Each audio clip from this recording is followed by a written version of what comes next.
This is Revathi. Welcome back to అందమైన కథల పొదరిల్లు. ప్రియమైన రాక్షసి ఎపిసోడ్ నెంబర్ 41.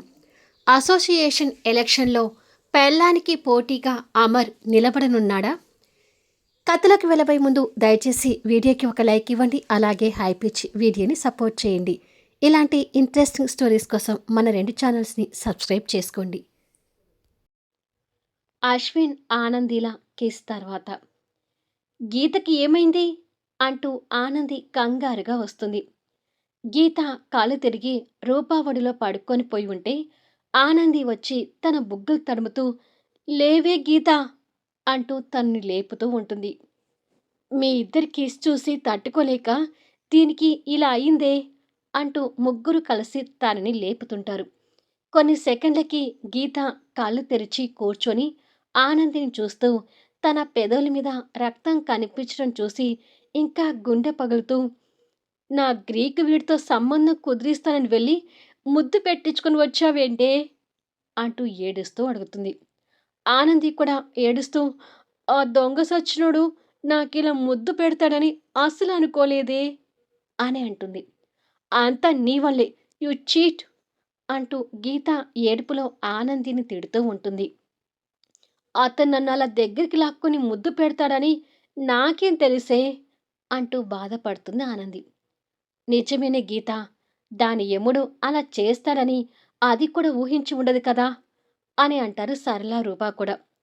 ఉండు, ఆ యముడు నాకిలా ముద్దు పెట్టాడని మా మావయ్యకి మా అన్నయ్య వాళ్ళకి చెప్తాను అంటూ ఆనంది ఫోన్ తీసుకోబోతుంటే గీత కోపంగా ఆ ఫోన్ గుంజుకొని ఇంకా చాలే ఆపు, పెద్ద ఘనకార్యం జరిగిందని అందరికీ చాటింపు చేసి చెప్తావా, ఇక ఇంతటితో ఈ వ్యవహారం వదిలేయ్ అని అంటుంది. అది కాదే, ఆ యముడు అంత ధైర్యంగా నాకలా ఎలా ముద్దు పెడతాడు, రక్తం కూడా వస్తుంది చూడు, నేను అతన్ని వదిలిపెట్టదలుచుకోలేదు అని అంటుంది ఆనంది. చాలే ఆపు, అసలు నీకు ఆల్రెడీ పెళ్ళి కూడా కుదిరింది. ఈ టైంలో అతను నిన్ను ముద్దు పెట్టుకున్నాడని తెలిస్తే ఈ సంబంధం వెనక్కి పోవచ్చు. అందుకే ఈ విషయం మన ముగ్గురికి తప్ప ఎవరికీ తెలియకూడదు, సైలెంట్గా ఉండు అని అంటుంది గీత. గీత చెప్పేది నిజమే ఆనంది, నువ్విలా ముద్దు పెట్టించుకున్నావని దీపక్ వాళ్ళకి తెలిస్తే ఏదైనా తప్పుగా అనుకుంటారు. ఇక్కడ నీ తప్పు ఏమీ లేదు కాబట్టి నువ్వు సైలెంట్గా ఉండిపో అని అంటారు సరళారూప. ఆ దొంగ సచ్చినోణ్ణి అలా ఎలా వదిలేయాలే అంటూ కళ్ళు నలుపుకుంటూ చిన్న పిల్లలా ఏడుస్తుంటుంది ఆనంది. ఇప్పుడు దాకా నీ యముడి గురించి చెప్తుంటే ఏమో అనుకున్నాను, కానీ ఇప్పుడు నీ యముడి గురించి మాకు కూడా క్లియర్గా అర్థమైంది. సో నువ్విక అతని ఎదుట పడకు. మరో వారం రోజుల్లో నీ పెళ్ళి కాబట్టి నీ పెళ్ళి తర్వాత ఇక అతను కూడా ఏమీ చేయలేడు అంటూ ఆనందికి నచ్చ చెప్తుంటారు సరళారూప. దొంగ మొహోడు ఇలా చేస్తాడని అనుకోలేదు అంటూ ఆనంది తిట్టుకుంటూ 2 కళ్ళు నలుపుకుంటూ ఏడుస్తుంటుంది. గీతది కూడా అదే పరిస్థితి. సరళ రూపాకి వాళ్ళిద్దరినీ ఓదార్చడమే పనవుతుంది. కాసేపటికి చిరాకు పడుతూ ఆనంది ఇంటికి చేరుకుంటుంది. ఎక్కడికి వెళ్ళావు ఇంతసేపు అని అడుగుతుంది దమయంతి గారు డైనింగ్ టేబుల్ దగ్గర కూర్చొని కూరగాయలు కట్ చేసుకుంటూ. ఎక్కడికో ఓ దగ్గరికి వెళ్ళానులే అని చిరాగ్గా సమాధానం చెప్పి రూంలోకి వెళ్ళిపోతుంది. ఏమైంది దీనికి, నా మీద రుసరుసలాడుతుంది అని అనుకొని తన పని తను చేసుకుంటూ నా మనవడు అశ్విన్ పెళ్లి ఎప్పుడవుతుందో అనే ఆలోచనలో ఉండిపోతుంది.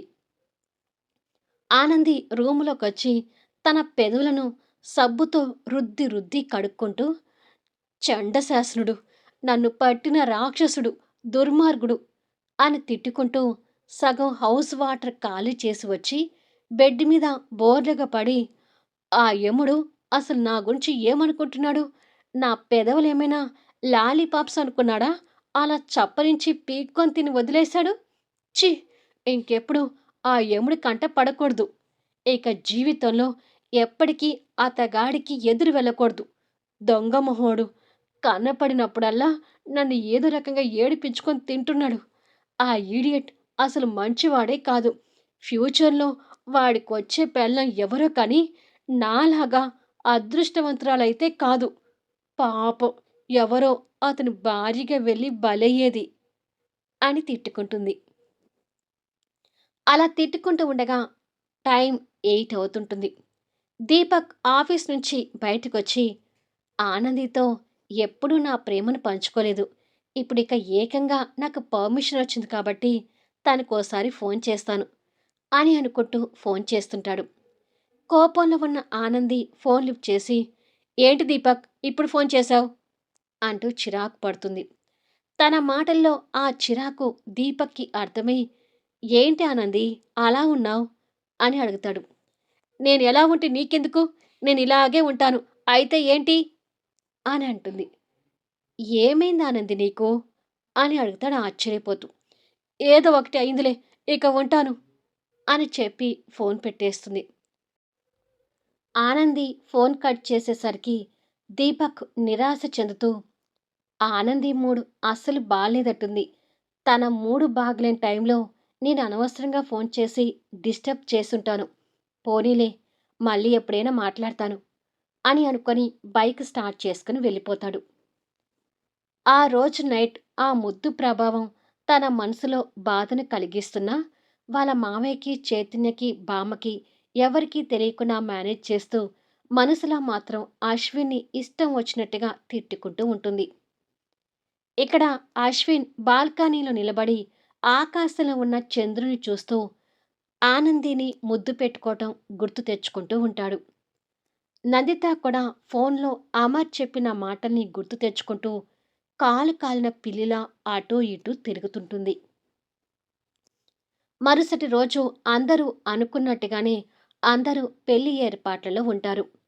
ఇక హోమ్ మినిస్టర్ హాస్పిటల్ నుంచి ఇంటికి చేరుకొని ఆనందికి పెళ్లి కుదిరిందనే విషయం కొడుకు ద్వారా వింటాడు.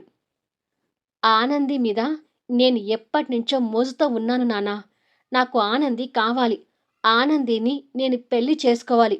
ఎలాగైనా తనతో నాకు పెళ్లి జరిగేలా చూడండి అని అంటాడు సంపత్. లేదురా, ఆ అమర్ ఆనందిని నీకిచ్చి పెళ్లి చేస్తాడనే ఆలోచన ఎప్పుడో వదిలేశాను. ఇక ఆ అమ్మాయి గురించి వదిలేయ్. నీకు మరో సంబంధం చూస్తాను అని అంటాడు హోమ్ మినిస్టర్. కానీ సంపత్ ఆనంది మీద మోజులో ఉండిపోయి, అలా ఎలా తనని వదిలేస్తాను నాన్నా? ఆ ఆనంది నాకు కావాలి. వాళ్ళ మామ తనని నాకిచ్చి పెళ్లి చేయకపోయినా పెళ్లికి ముందే తనని అనుభవించి నా కోరిక తీర్చుకుంటాను. అప్పుడు నాకిచ్చి ఎలా పెళ్లి చేయడో చూస్తాను అని మనసులో అనుకుంటాడు. ఇక హోమ్ మినిస్టర్ ఎదురుగా దండ వేసి బొట్టు పెట్టి ఉన్న తమ్ముడు శశాంక్ ఫోటో చూస్తూ, నన్ను వాష్రూంలో పడేసి కొట్టావు కదా అమర్, నాకు జరిగిన అవమానాన్ని అంత ఈజీగా మర్చిపోతానని అనుకోకు. ఇంతకింత నా ప్రతీకారం తీర్చుకుంటూనే ఉంటాను అని అనుకుంటాడు. ఇలా తండ్రి కొడుకులు ఎవరి ఆలోచనలో వాళ్ళు ఉంటే హోమ్ మినిస్టర్ భార్య భార్గవి భయంగా ఓ పక్కన నిలబడి ఉంటుంది. మరుసటి రోజు బిజినెస్ మ్యాగ్నెట్స్ అందరికీ general body board of meeting జరగబోతుంది. పెద్ద పెద్ద బిజినెస్ మ్యాగ్నెట్స్ అందరూ విచ్చేసి ఉంటారు. అప్పటికే అమర్, చైతన్య అక్కడికి చేరుకొని అక్కడ బిల్డింగ్ ఆవరణలో అందరితో కలిసి మాట్లాడుతుంటారు. అమర్ ఒక పక్క వాళ్ళతో మాట్లాడుతూనే మరో పక్క భార్య కొడుకు కోసం ఎదురు చూపులు చూస్తుంటాడు. అలా ఎదురు చూస్తూ ఉండగానే వాళ్ళ కారు వచ్చి ఆగుతుంది. కార్ల నుంచి బిజినెస్ మ్యాగ్నెట్ హోదాలో నందిత కార్ దిగుతుంది. తనని చూడగానే అమర్ కళ్ళు సంతోషంతో పెద్దవి అవుతుంటాయి. కార్ దిగిన నందితకి ఎదురుగా అమర్ కనిపించడం చూసి తన కళ్ళకున్న గ్లాసెస్ తీసి కోపంగా చూస్తుంటుంది. అశ్విన్ తండ్రిని చూస్తూ తల్లి పక్కకొచ్చి నిలబడతాడు. అక్కడున్న చైతన్య పక్కన వాళ్ళతో మాట్లాడుతూ ఏమరపాటుతో వాళ్ళని చూస్తాడు. చూసిన మరుక్షణమే చైతన్య మొక్కలో రంగులు మారుతూ ఆనందిని పెళ్లి చేసుకుని పని మనిషిని చేస్తానన్న అశ్విన్ డైలాగ్స్ గుర్తొస్తుంటాయి. అశ్విన్ కూడా చైతన్య వైపు కోపంగా చూస్తూ పొగరుగా కళ్ళు తిప్పుకుంటాడు. ఈ పొగరికేం తక్కువ లేదు అని అనుకొని నందితని మొదటిసారిగా చూస్తూ ఇతగాడి అమ్మగారు కూడా పొగరుగానే కనిపిస్తుంది అని అనుకుంటాడు. అక్కడ అందరికంటే నందిత బిజినెస్ హోదాలో పెద్దది కాబట్టి అందరూ ఆమె దగ్గరికి వెళ్ళి హలో మేడం, హాయ్ అశ్విన్ అంటూ విష్ చేస్తుంటారు. వాళ్ళు కూడా బదులుగా హాయ్ అని పలకరిస్తూ ఉంటారు. వాళ్ళు ఆ హోదాలో ఉండటం, అందరూ వెళ్ళి వాళ్ళని విష్ చేయటం చైతన్యకి నచ్చనట్టుగా ఉంటే, అమర్ మాత్రం వాళ్ళని అలా చూసి సంతోషపడుతుంటాడు. బోర్డ్ ఆఫ్ డైరెక్టర్ ఎలక్షన్స్‌కి ననితా మేడం పోటీ చేస్తే, మేడంని ధైర్యంగా ఎదుర్కొని పోటీ చేసేవాళ్ళు ఇంకెవ్వరూ లేరు అశ్విన్ అంటూ మాట్లాడడం చైతన్య చెవిలో పడుతుంటాయి. పోటీ చేసే ధైర్యం ఎవ్వరికీ లేకపోతే, ఇక మా అమ్మ బోర్డ్ ఆఫ్ డైరెక్టర్‌గా ఏకగ్రీవంగా ఎన్నికవుతుంది. ఇక సమస్యే ఉండదు అని అంటాడు అశ్విన్. వాళ్ళ మాటలకి చైతన్య లోపల కారాల మిరియాలు నూరుతుంటే, అమర్ మాత్రం మౌనంగా వింటూ ఉంటాడు. పద అమ్మా అని చెప్పి అశ్విన్ తల్లిని తీసుకుని మీటింగ్ హాల్ లోపలికి వెళ్తుంటాడు. అమర్ వెళ్తున్న వాళ్ళిద్దరి వైపు ఆశగా చూస్తూ ఉంటాడు. కొద్దిసేపటికి మీటింగ్ టైం అవుతూ ఉండడంతో మిగతా బిజినెస్ మ్యాగ్నెట్స్ అందరూ కూడా లోపలికి వెళ్తుంటే, పద చైతన్య అని చెప్పి అమర్ చైతన్య కూడా లోపలికొస్తారు. మరి కొద్దిసేపటికి మీటింగ్ స్టార్ట్ అవుతుంది. నందిత అశ్విన్‌కి ఎదురుగా అమర్, చైతన్య కూర్చొని ఉంటారు. బోర్డ్ ఆఫ్ ప్రెసిడెంట్ రాజ్‌నాథ్ ఆ మీటింగ్ పార్టిసిపేట్ చేస్తూ మాట్లాడుతూ ఉంటాడు. ఈ మీటింగ్ పెట్టడానికి కారణం త్వరలో బోర్డ్ ఆఫ్ డైరెక్టర్ ఎలక్షన్స్ రాబోతున్నాయనే విషయం మీ అందరికీ తెలిసిందే. ఇప్పటి వరకు NAS group of industries chairperson Nanita madam విదేశాల్లో ఉండటం వల్ల తను ఈ ఎలక్షన్లో పార్టిసిపేట్ చేయడానికి కుదరలేదు. సో ఈసారి ఎలక్షన్లో నందితా మేడం పార్టిసిపేట్ చేయడానికి ఆసక్తిగా ఉన్నారు. మరొక నెలలో రాబోయే ఎలక్షన్స్‌లో నందితా మేడం పోటీ చేస్తున్నారు అని చెప్తాడు board of president Rajnath. All the best madam అంటూ అందరూ విష్ చేస్తుంటారు. అందరూ విష్ చేస్తుంటే వాళ్ళకి థాంక్స్ చెప్తూ అమర్ వైపు చూస్తుంది నందిత. తను చూడటమే ఆలస్యం. ఈ అమర ప్రేమికుడు ఎవరూ గమనించకుండా పెళ్ళానికి కన్ను కొడతాడు. అది చూసి పిచ్చిగా తిట్టుకుంటుందని నందిత పళ్ళు కొరుక్కునే విధానంలో అమర్‌కి తెలుస్తుంటుంది.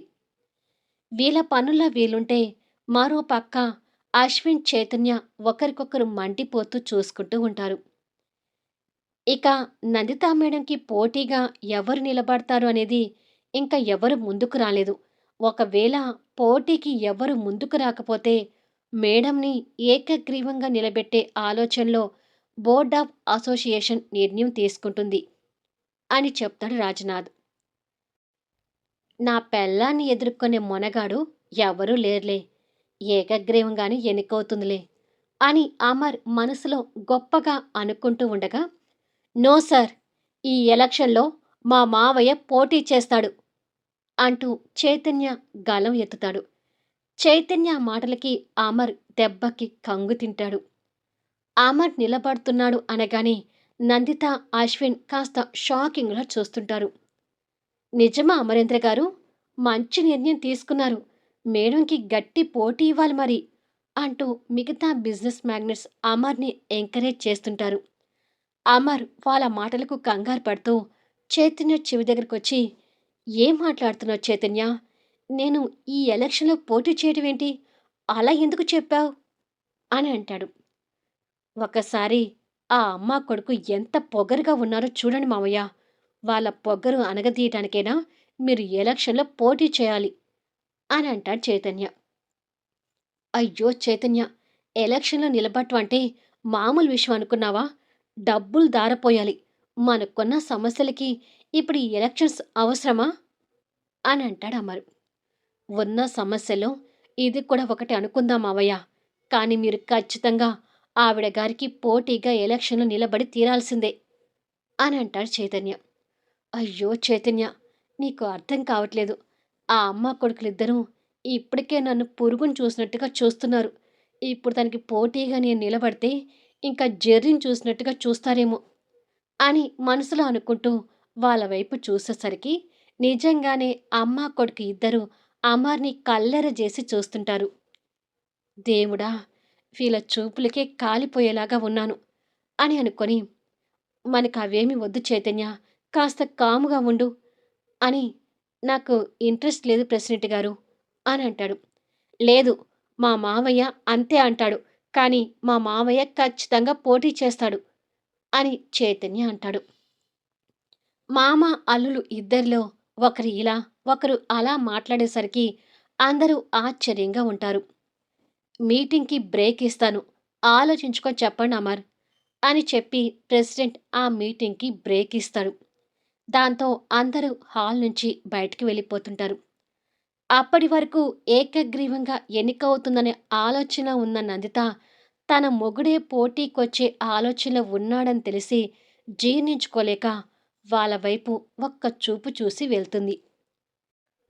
మా అమ్మ ఏకగ్రీవంగా ఎన్నికవుతుంది అనుకుంటే ఇతగాడు మా అమ్మకు పోటీ రావాలనుకుంటున్నాడా? వచ్చి ఎలా గెలుస్తాడో నేను చూస్తాను అని తండ్రి మీద కోపం పెంచుకుంటూ మనసులో అనుకుంటూ వెళ్తాడు అశ్విన్. హ్మ్. ఈ ఎలక్షన్స్‌లో నేను పోటీ చేస్తే వీళ్ళకి నాకు మధ్య ఇంకా దూరం పెరుగుతుంది అని అనుకుంటాడు అమర్. మళ్ళీ నెక్స్ట్ వీడియోలో కలుద్దాం. ఆ తర్వాత ఏం జరగబోతుంది? ఎలక్షన్‌లో అమర్ నిలబడటానికి ఒప్పుకుంటాడా? భార్యతో పోటీ పడతాడా? అదే జరిగితే అమర్ అనుకుంటున్నట్టుగా వాళ్ళ మధ్య దూరం ఇంకా పెరుగుతుందా? ఎలక్షన్స్ కంటే ముందు ఇంకా ఎలాంటి సన్నివేశాలు రాబోతున్నాయి? ఆనంది పెళ్లి తంతుతో కథ ఎలాంటి మలుపు తీసుకుంటుంది? అద్భుతమైన కథనాలతో ఆసక్తికరంగా సాగే కథా వీడియోస్ని మిస్ కాకుండా చూడండి. కథ నచ్చితే దయచేసి లైక్ చేయండి, హైప్ ఇవ్వండి, మీ అమూల్యమైన కామెంట్స్ షేర్ చేయండి. Thank you for listening.